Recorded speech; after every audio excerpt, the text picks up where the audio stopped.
wabarakatuh. Di sini kami akan mempresentasikan tentang PKM kami yang berjudul Augmented Reality Game Computer History. Selanjutnya ada anggota kelompok kami. Yang pertama ada Safana Arsila Rahmaini, yaitu saya sendiri dengan NIM 1920791. Selanjutnya ada Vicky Perwira Zuzana dengan NIM 1920673. Selanjutnya ada Adinda Julia Lestari dengan NIM 1920499. Selanjutnya juga ada Muhammad Zul Ammar dengan NIM 1920504. Selanjutnya terdapat latar belakang. Derasnya perkembangan teknologi informasi dewasa ini tak hanya sekedar pada bidang bisnis, industri, dan gaya hidup, tapi telah masuk kepada semua bidang, apalagi perkembangan teknologi mobile. Banyak produsen smartphone berlomba-lomba mengeluarkan inovasi baru dan tidak ada batasan umur lagi untuk menggunakan smartphone. Dengan adanya perkembangan teknologi tersebut, penulis ingin merubah metode pembelajaran untuk siswa menjadi lebih menyenangkan dengan cara membentuk sebuah teknologi game augmented reality untuk menarik minat siswa dan memudahkan siswa dalam hal belajar. Selanjutnya terdapat rumusan masalah, bagaimana merancang sebuah permainan edukasi yang mampu membuat anak atau pelajar tertarik untuk mempelajari sejarah komputer. Selanjutnya ada tujuan.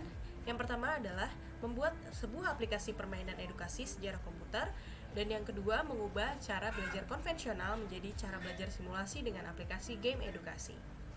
Selanjutnya ada luaran yang diharapkan. Yang pertama, bagi anak dapat belajar di mana saja dan kapan saja karena smartphone Android dapat dibawa kemana saja. Yang kedua, game edukasi sejarah komputer sebagai aplikasi yang edukatif untuk mengajarkan perkembangan sejarah komputer dari masa ke masa.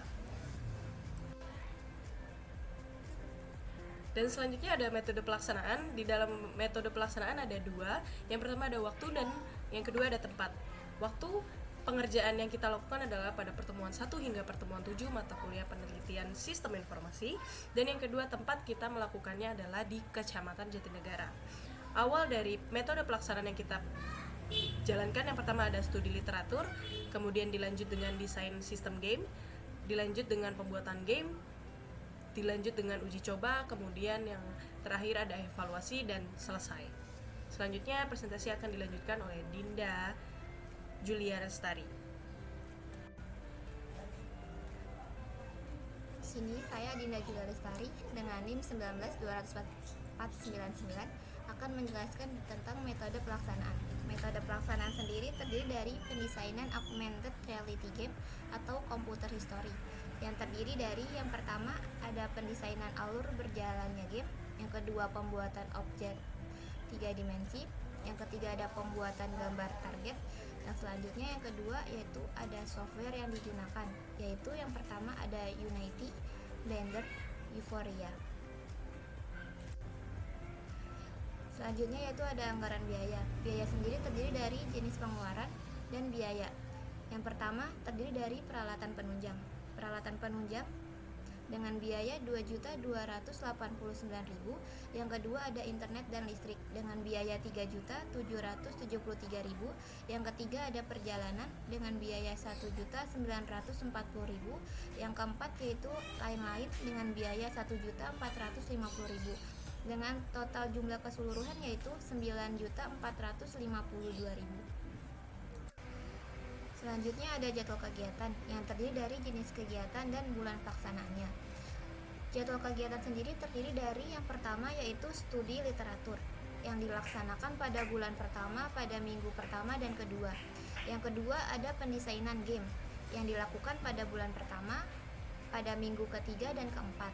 Yang ketiga ada pendataan software yang digunakan yang dilakukan pada bulan kedua, pada minggu pertama sampai minggu ketiga. Yang keempat ada pembuatan game yang dilakukan pada bulan kedua, pada minggu keempat.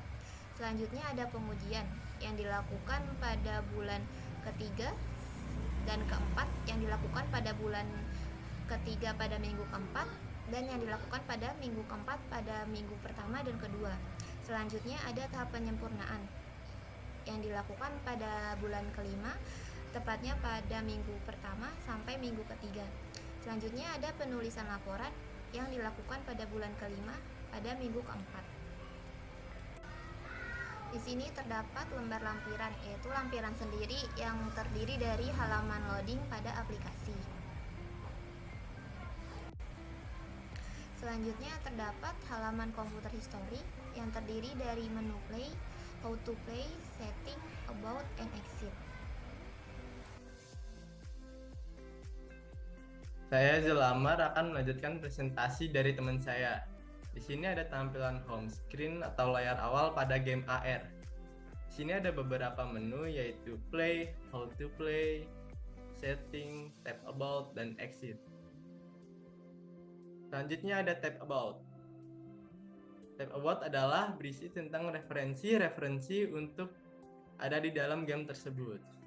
Selanjutnya ada tab setting. Tab setting di mana tab setting ini untuk mengatur volume game dan musik tersebut. Selanjutnya ada how to play. Di mana tab ini ketentuan untuk bermain dengan cara arahkan kamera Anda ke target gambar untuk melihat objek 3D. Saya akan melanjutkan presentasi dari rekan saya.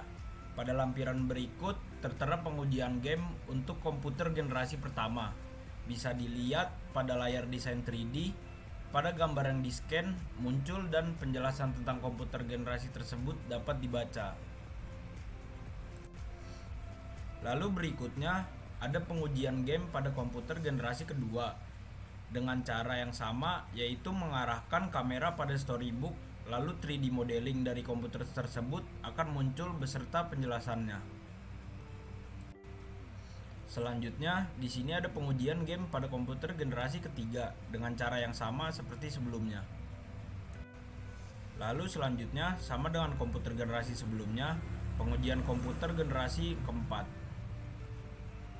Dan yang terakhir, komputer generasi kelima, cara pengujiannya sama dan hasilnya yaitu objek 3D modeling dan penjelasan dari komputer generasi tersebut keluar pada layar. Sekian presentasi yang dapat kelompok kami sampaikan. Apabila ada kekurangan kami mohon maaf. Assalamualaikum warahmatullahi wabarakatuh.